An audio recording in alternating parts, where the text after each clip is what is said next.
خراب موسم یا سازش، ایرانی صدر کے ہیلی کاپٹر کو حادثہ۔ آئیے جانتے ہیں اس حوالے سے کیئر ٹوڈے کی رپورٹ میں۔ ایرانی صدر ابراہیم رئیسی نے مشرق وسطی کی کشیدگی کے باوجود ایک مشکل وقت میں پاکستان کا دورہ کر کے تاریخ رقم کی تھی۔ ایرانی صدر مشرق وسطی میں اسرائیل کے غزہ کشمیر میں بھارتی مظالم پر ڈٹ کر مظلوم عوام کا ساتھ دیتے تھے اور ظالم اقوام کے خلاف دنیا بھر میں ایک توانا آواز رکھتے تھے اور بابنگ دوحل مظلوم کی حمایت کرتے تھے۔ صدر ابراہیم رئیسی کے حالیہ دورہ پاکستان کے دوران پاکستان ایران میں دو طرفہ تجارت کو $10 ارب کی سطح تک بڑھانے پر اتفاق ہوا تھا۔ اس دورے کے دوران پاکستان اور ایران نے سیکیورٹی، تجارت، سائنس و ٹیکنالوجی، ویٹرنری، ہیلتھ، ثقافت اور عدالتی امور سمیت مختلف شعبوں میں تعاون کے فروغ کے لیے 8 معاہدوں اور مفاہمت کی یادداشتوں پر دستخط کیے تھے۔ دونوں ممالک کے درمیان مختلف شعبوں میں تعاون بڑھانے پر اتفاق ہوا۔ اس کے علاوہ پاکستان اور ایران کے درمیان joint free economic special zone بنانے پر بھی اتفاق ہوا تھا۔ دونوں فریقین نے Pakistan standard and quality control authority, وزارت سائنس اور ٹیکنالوجی اور ایران کی نیشنل اسٹینڈرڈ آرگنائزیشن کے درمیان تعاون کے لیے مفاہمتی یادداشت پر دستخط کیے۔ دونوں فریقین نے Pakistan standard and quality control authority, وزارت سائنس اور ٹیکنالوجی اور ایران کی نیشنل اسٹینڈرڈ آرگنائزیشن کے درمیان تعاون بڑھانے پر اتفاق کیا۔ ایرانی صدر ابراہیم رئیسی کی جانب سے مشرق وسطی میں اسرائیل اور امریکہ کو للکارتے ہوئے غزہ مظالم پر واضح موقف اپنایا گیا تھا اور ایران کے دباؤ کے باعث اسرائیل غزہ میں جنگ بندی پر آمادہ ہوا، جس کے نتیجے میں امن معاہدہ ممکن ہوا۔ ایرانی صدر کے ہیلی کاپٹر نے مشرقی ایران آذربائیجان کے علاقے وارزغان میں ایمرجنسی لینڈنگ کی، جس کے بعد جائے حادثہ پر امدادی ٹیمیں روانہ ہو گئیں۔ یہ حادثہ وارزغان کے علاقے میں دزمر کے جنگلات سے بھرپور پہاڑی علاقے میں پیش آیا، جس کی وجہ سے امدادی کاموں میں شدید مشکلات کا سامنا کرنا پڑا۔ ابراہیم رئیسی ایران اور پڑوسی ملک آذربائیجان کی سرحد پر اپنے ہم منصب الہام الوف مراب ڈیم کے منصوبے کا افتتاح کرنے کے لیے گئے تھے اور وہاں سے واپسی پر ان کے ہیلی کاپٹر کو حادثہ پیش آیا۔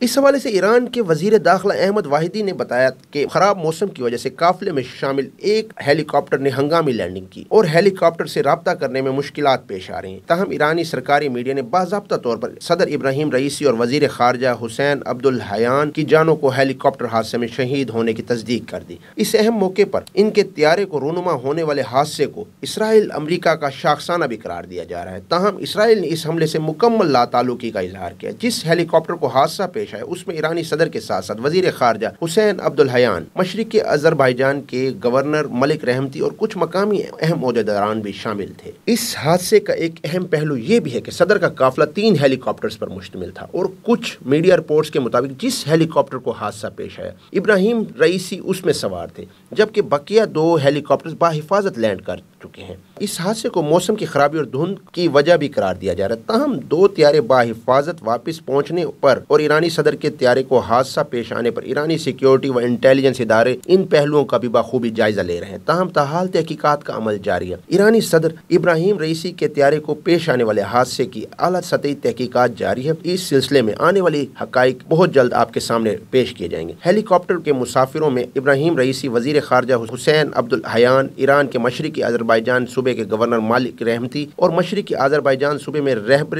انقلاب اسلامی کے نمائندے آیت اللہ محمد علی الہاشم اور متعدد دیگر افراد شامل تھے۔ ایرانی صدر ابراہیم رئیسی اور امیر عبدالحیان کی ہلاکت پر مغربی دنیا کا رد عمل بھی سامنے آ رہا ہے۔ فرانس کی وزارت خارجہ کی جانب سے جاری ہونے والے ایک مختصر بیان میں اسلامی جمہوریہ ایران کے صدر ابراہیم رئیسی اور وزیر خارجہ حسین امیر عبدالحیان کی ہلاکت پر تعزیت کا اظہار کیا گیا۔ یورپی یونین کی خارجہ پالیسی کے سربراہ جوزف بورل نے ہیلی کاپٹر حادثے میں رئیسی اور دیگر ایرانی عہدیداروں کی ہلاکت پر تعزیت کی ہے۔ بین الاقوامی جوہری توانائی کے ادارے ڈائریکٹر رافیل گروسی نے ویانا میں ایک بین الاقوامی کانفرنس سے خطاب کے دوران ایرانی صدر رئیسی کی ہلاکت کی خبر سامنے آنے کے چند لمحات کے بعد 1 منٹ کی خاموشی اختیار کی۔ پولینڈ کے صدر آندریج دودا نے کہا کہ انہیں ایران کے صدر کی المناک موت کی خبر سن کر انتہائی افسوس ہوا۔ 2010 کے طیارے حادثے کو یاد کرتے ہوئے جس میں پولینڈ کے صدر لیچ کاچنسکی ہلاک ہو گئے تھے، دودا نے کہا کہ ہم کسی بھی ریاست کے سربراہ کی اچانک موت اور لوگوں پر اس کے اثرات کو اچھی طرح سمجھ سکتے ہیں، لہٰذا ہم متاثرین کے رشتہ داروں اور ایرانی قوم کے ساتھ غم میں برابر کے شریک ہیں۔